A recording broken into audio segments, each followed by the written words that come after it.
Hello friends, आज हम लोग जानने वाले हैं अगर चंद्रमा अचानक से गायब हो जाए तो क्या होगा। तो इस वीडियो को ध्यान से पूरा अंत तक जरूर देखिएगा। तो चलिए शुरू करते हैं। वैसे तो जब भी हम आसमान में देखते हैं रात के समय में, तब हमें एक बड़ा सा ग्रह जो कि चांद काफ़ी चमकता हुआ दिखता है, जो कि पृथ्वी से देखे जाने वाले सबसे चमकदार ग्रह है, जिसके कारण रात के समय में हल्का हल्का उजाला भी रहता है। और ये अगर गायब हो जाए तो धरती पर कई सारी अजीबोगरीब घटनाएं घटने लगेंगी और इंसानों को कई दिक्कतें आने लगेंगी और काफ़ी जानवर विलुप्त भी हो जाएंगे। तो चलिए शुरू करते हैं इस वीडियो को। अगर चंद्रमा गायब हो जाए तो सबसे पहले तो यानी समुद्र पर इसका प्रभाव देखने को मिलेगा, क्योंकि चंद्रमा की गुरुत्वाकर्षण बल के कारण समुद्र की लहरें काफ़ी ऊंची ऊंची उड़ती हैं। अगर चंद्रमा गायब हो जाए तो इसकी लहरें काफ़ी नीचे ही रहेंगी, क्योंकि चंद्रमा की गुरुत्वाकर्षण से ये प्रभावित होते हैं। और गुरुत्वाकर्षण गायब हो जाएगा तो काफ़ी धीमी धीमी लहरें पैदा होंगी, पहले की तरह लहरें नहीं पैदा होंगी और इससे सुनामी आने का खतरा भी बहुत ज़्यादा कम हो जाएगा, क्योंकि जब लहरें ही उतनी ऊंची नहीं उड़ेंगी तो सुनामी भी नहीं आएगा। दूसरा, रात जो कि हमें अंधेरे से पूरा भरा हुआ दिखता है, वो काफ़ी गाढ़ा रात होने लगेगा, काफ़ी अंधेरे से भरा हुआ रात। वैसी रात इंसानों ने कभी नहीं देखी होगी, क्योंकि उस रात में चंद्रमा जो कि सन की लाइट रिफ्लेक्ट करके हल्का हल्का उजाला देता है पृथ्वी को, अगर चांद ही नहीं रहेगा तो उजाला भी नहीं धरती को मिलेगा, जिसके कारण से पूरी धरती एक अंधकार में रात के समय में डूब जाएगी और काफ़ी गाढ़ा रात होगा और इससे काफ़ी दिक्कतें आएंगी हमें। तीसरा, चंद्रमा के गायब हो जाने से पृथ्वी जो कि काफ़ी तेजी से रोटेट करने लगेगा। पृथ्वी इसलिए धीमे रोटेट करती है क्योंकि मून का ग्रेविटेशनल पुल उसे अफेक्ट करता है, और जब मून ही हट जाएगा तो ना ही कोई ग्रेविटेशनल पुल रहेगा उसको अफेक्ट करने के लिए, तो वो काफ़ी तेज़ी से मूव करेगा।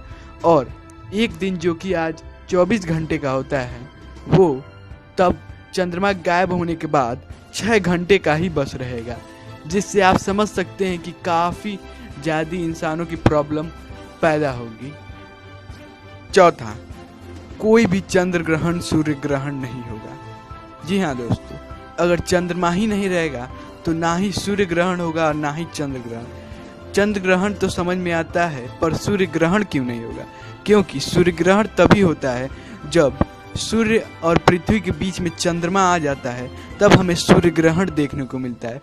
जब चंद्रमा गायब हो जाएगा तो सूर्य और पृथ्वी के बीच में कोई भी ग्रह नहीं आएगा, जिसके कारण से ना ही सूर्य ग्रहण हमें दिखेगा और ना ही चंद्र ग्रहण।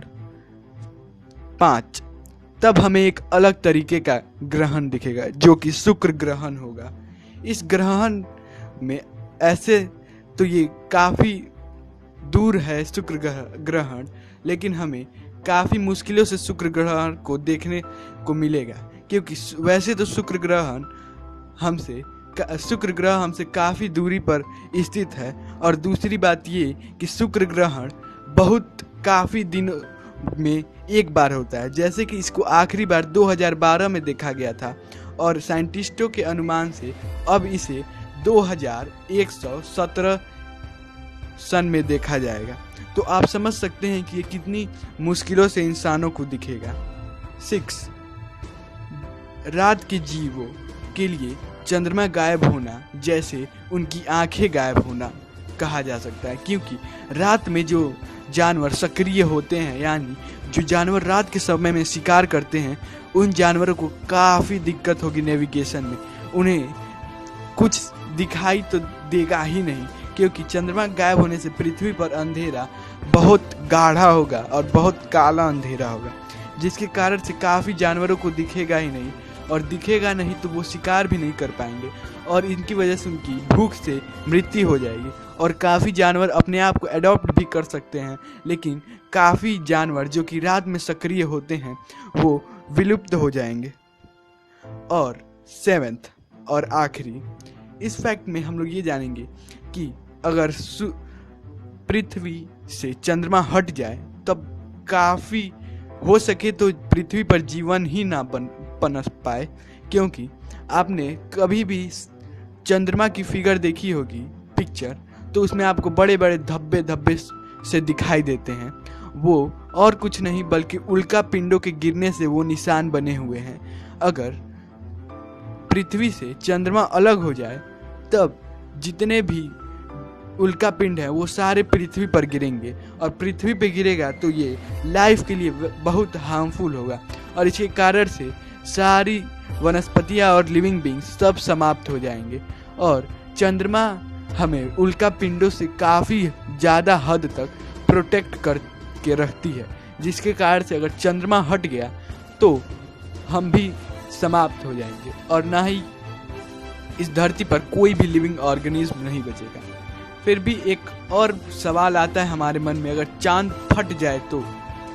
अगर चांद फट जाए तो ज़्यादा कुछ तो नहीं, लेकिन पूरी आबादी खत्म हो जाएगी। इंसान से लेकर पेड़ पौधे जानवर सब के सब समाप्त हो जाएंगे, क्योंकि अगर चांद फटेगा तो उसके छोटे छोटे टुकड़े होंगे, और चांद तो वैसे फटेगा नहीं, फटेगा तब जब उससे कोई बड़ा ग्रह या बड़ा उल्का पिंड आकर टकरा जाए, तभी चांद फट सकता है।